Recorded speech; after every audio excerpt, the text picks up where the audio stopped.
Oui, en fait, il y a finalement qu'un seul, personnage, que l'on voit dans le film, dont on voit le portrait et qui a été condamné à la peine de mort. C'est donc l'instituteur, du 3e épisode. Ce qui peut renvoyer aussi à beaucoup d'épisodes qui se sont produits, en Iran et dont on peut deviner aussi qu'il n'était pas trafiquant de drogue, qu'il n'était pas, criminel, voilà, qu'il n'a pas ôté la vie à une autre personne, que ça devait être certainement pour des raisons politiques. En tout cas,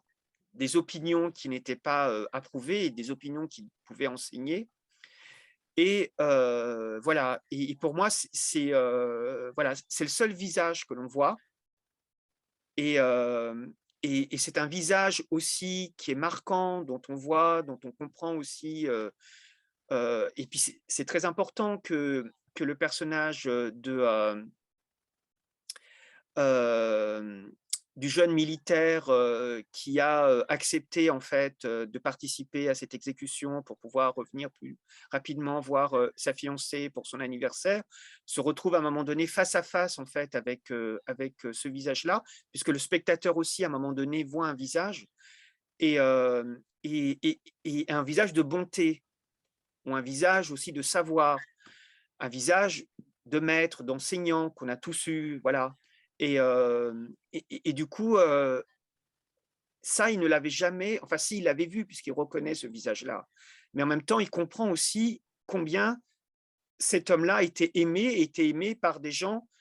que lui-même, en fait, aime. Enfin voilà et pour moi, c'est ça met un visage sur une réalité et pas qu'un visage. Ça met aussi, tout un contexte, toute une réalité, sur le fait, de ôter une vie, ce que ça provoque en fait et ça aborde, cette question aussi du délit d'opinion. Voilà, puisque cette personne-là, on sait au moins qu'elle n'a pas été condamnée voilà, pour autre chose que pour des idées. Donc ce serait de cette personne-là dont je parlerai.